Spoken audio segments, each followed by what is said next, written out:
आज आर्टिकल 370 की दीवार गिरी, पत्थरबाजी बंद है,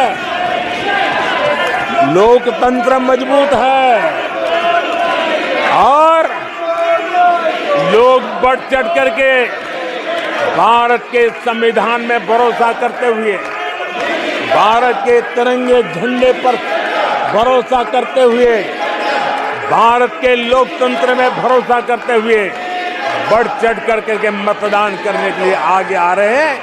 ये साफ साफ दिखाई देता है। आदरणीय सभापति जी, 140 करोड़ देशवासियों में ये विश्वास पैदा होना,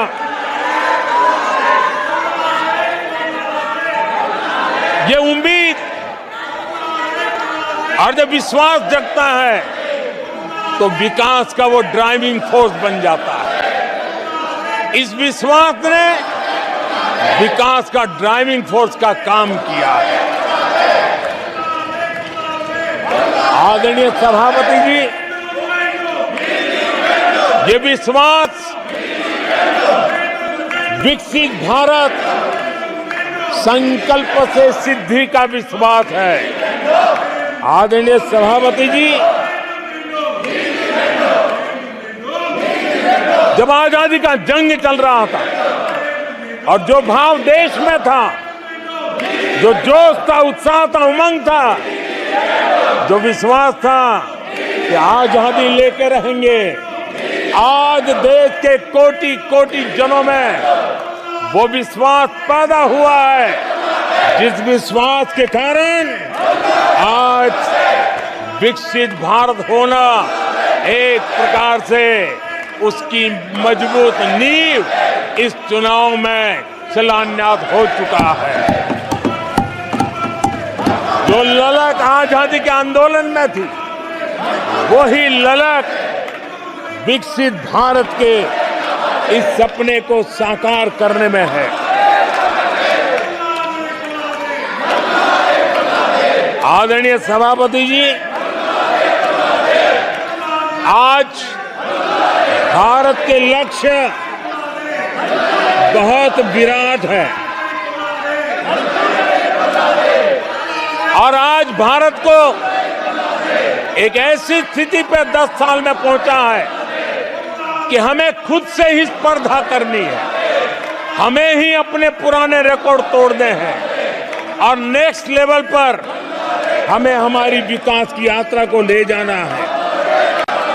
10 वर्षों में भारत विकास की जिस ऊंचाई पर पहुंचा है, वो हमारी प्रतिस्पर्धा का एक मार्ग बन चुका है, एक बेंचमार्क बन चुका है।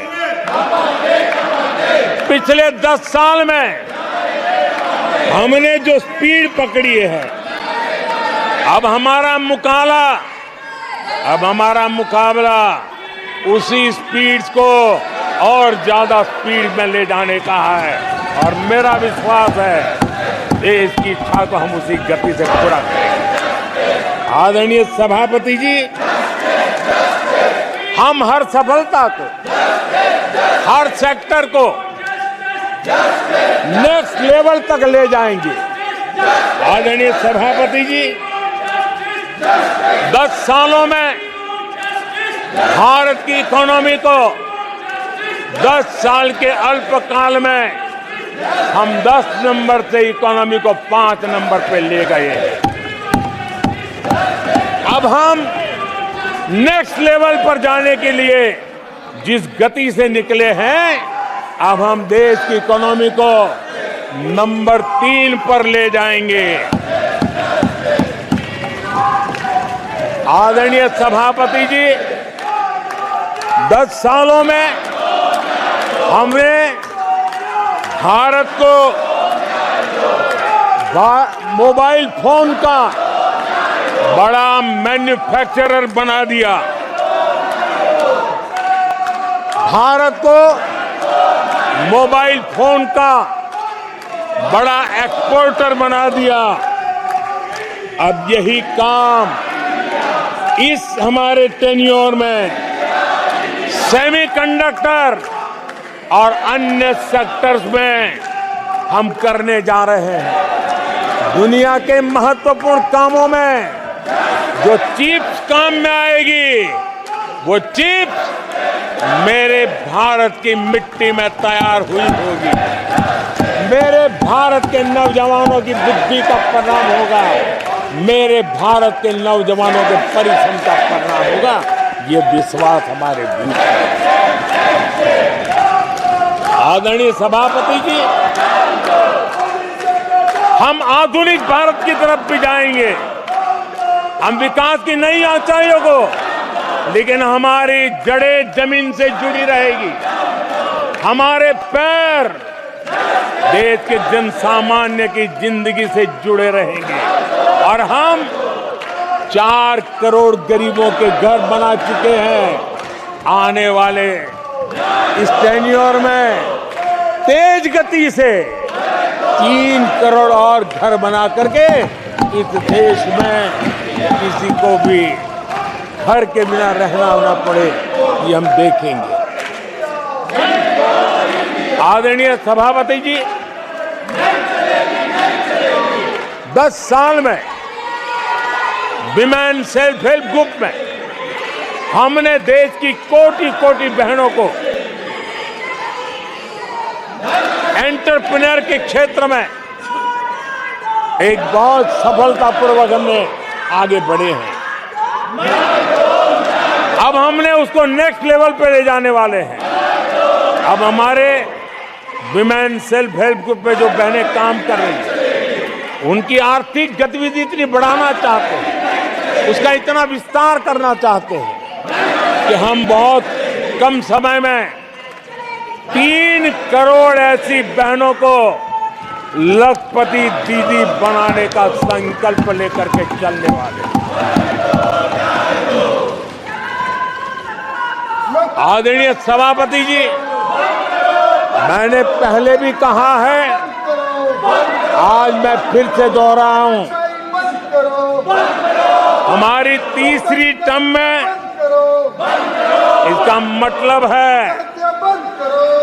हम 3 गुना स्पीड से काम करेंगे।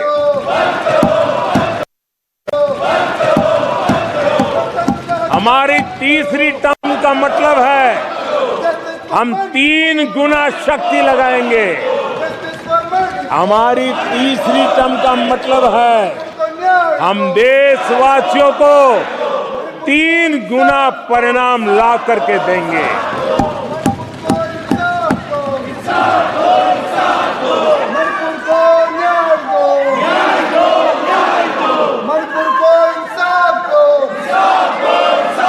अपने सदस्यगणों, नेता प्रतिपक्ष माननीय सदस्य, मेरे सबको मौका दिया। आपने 90 मिनट बोला, ये संसद में तरीका ठीक नहीं है। मैं आग्रह करूंगा, आप इस तरीके से संसद की मर्यादाओं को बनाए, उचित नहीं है। आप जाइए बेंच में से, बैठिए। आपको पर्याप्त समय, पर्याप्त अवसर दिया। आपको 90 मिनट बोलने दिया और समय पूरा दिया।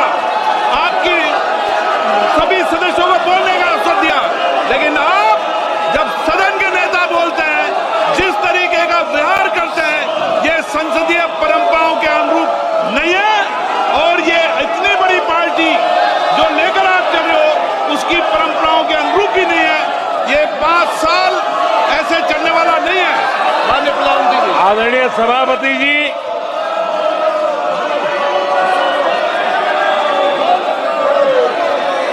आदरणीय सभापति जी, एनडीए का तीसरी बार सरकार में आना एक ऐतिहासिक घटना है।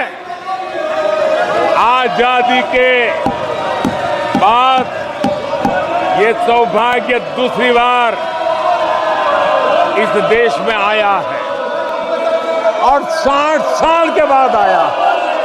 इसका मतलब ये सिद्धि पाना